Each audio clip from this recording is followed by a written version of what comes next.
What the fuck is up? Welcome to my YouTube channel. If you don't know who I am already, my name is Danny Dissolve. I am a vocalist, published model, and all-around scary bitch, and today I am here to answer some questions that you guys have for me via Instagram, so let's get into it. The very first question that I received was, what was the catalyst for me to want to make music and stick with it? I think the very first time I realized I wanted to become a musician was back when I would go to concerts religiously. Like, I would skip school, I would miss so many days of school just to go to these concerts. Like, I was this close to not graduating because I just felt so connected and I felt so strongly about music that I refused to miss out on all these shows. And the biggest thought that would go through my head whenever I would go to these shows was, damn, there's not enough black people here. Like, I want to see more black people playing in mainstream bands and selling out shows and doing all of these like big caliber interviews and, you know, fronting covers of very big mainstream magazines. Like, I want to see more people who look like me in this space. And this is why bands like Meet Me at the Altar and Nova Twins are so important to the scene, because hopefully younger black people can look at them and feel inspired to want to get into music. And that's exactly why I want to get into music myself, because I want younger black people to look at me the same way. I got into the alternative scene back when it wasn't as cool to be alternative and it was still perceived to be a white thing or something that was strictly for white people, which is obviously not true, but like, you know, people can be ignorant. The next question was, what was my beginning of my relationship with art and what do I do to keep inspired? So the very first time I was exposed to a style of art expression that I just wasn't familiar with at the time was when I went to my very first Warped Tour. I only went to see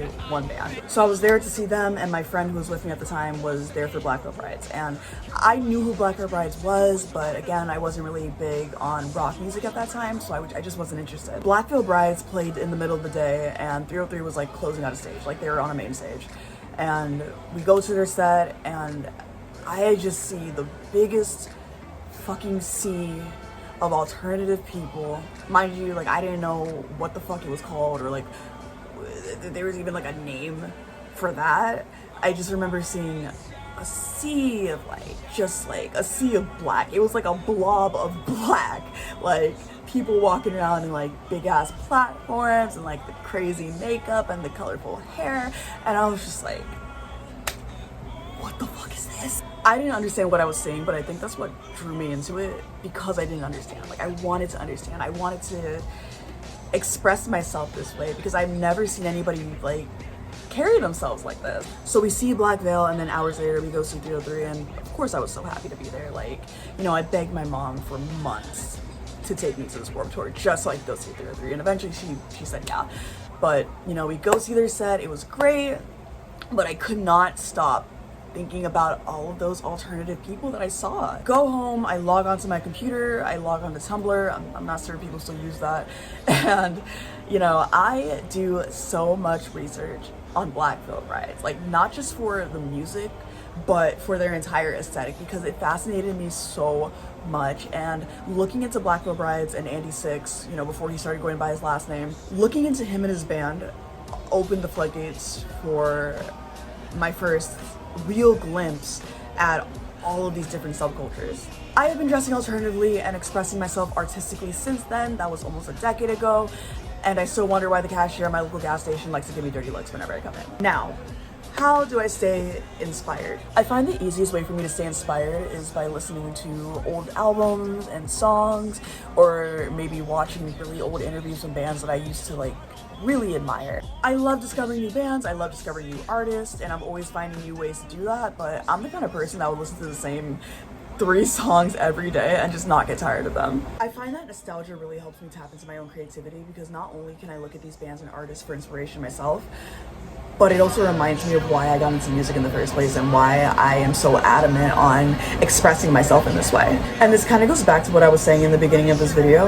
Apart from wanting to see more black people in the scene, I also want to get into music because there was a time in my life where that was all I had. Like, I had no support system, I had no friends, like I dead ass had no friends, and I was on my own for a very, very, very, very long time, and I don't talk about it a lot, you know. So all I had at that time in my life was music. When all these people were abandoning me and abusing me and just treating me like less than human, I knew at the end of the day I could always turn back to music. Like, music will never abandon me, music will never turn its back on me, and music would never treat me like shit. I always had music at the end of the day. And I want to be able to give back to something that gave so much to me at a time where I needed it most. Next question is, what's it like being so sexy? Listen. It is more about how you carry yourself and less about how you look. People know if you don't find yourself attractive or if you don't like yourself. It's very obvious. Take it from somebody who used to be very, very big on self-deprecation and just disrespecting myself and hating myself a little too much. People will 100% treat you how you treat yourself. Like, your reality is a reflection about how you feel about yourself in here. Being kind to yourself and others, all while not letting motherfuckers treat you like a doormat, is exactly how you can be your most authentic and sexiest self. The next question I got was, what are my current life plans? I wish I could fucking tell you. The majority of my time goes into writing music, planning photo shoots, and working on my shop, which should be open by the time this video is out. But as far as 2022 goes, I have so many things planned. I'm working on so many new projects that I hope you guys are able to vibe with by the time I release them all. Last and final question that I received was, how often am I going to be posting on my YouTube channel? And that's that. To fill up the time slot for the rest of this video, I'm going to tell you guys a little bit more about myself. I am 22, I'm a published model and vocalist. I've been modeling since I was 19, and I have been singing since I was about 17, 18. I'm sure some of you guys remember when I used to post covers back in the day with my old setup, Dirty Danny covers. If you know, you know. I went on a bit of a hiatus with that, but I'm back better than ever, and I am ready to do the damn thing. I would like to think I'm very heavily influenced by bands like New Year's Day, Tonight Alive, System of a Down, King 810, Spirit Box, and just bands like in that genre. Conscious rock, hard rock, melodic metal. And of course, I'm also influenced by goth bands such as Bauhaus, The Cure, Joy Division, Sisters of Mercy, Christian Death, Vision Video, that kind of shit. If you watch this video to the end, thank you so much. By the time this video is live, my shop, DannyDissolve.com, should be open, where you can buy amazing little prints such as this one right here. Use code Double D for 20% off. A majority of what I'm selling are prints, but I also have a shirt and a phone case, so go ahead and check that out. Thank you guys so much, and I will see y'all in 2022. Bye.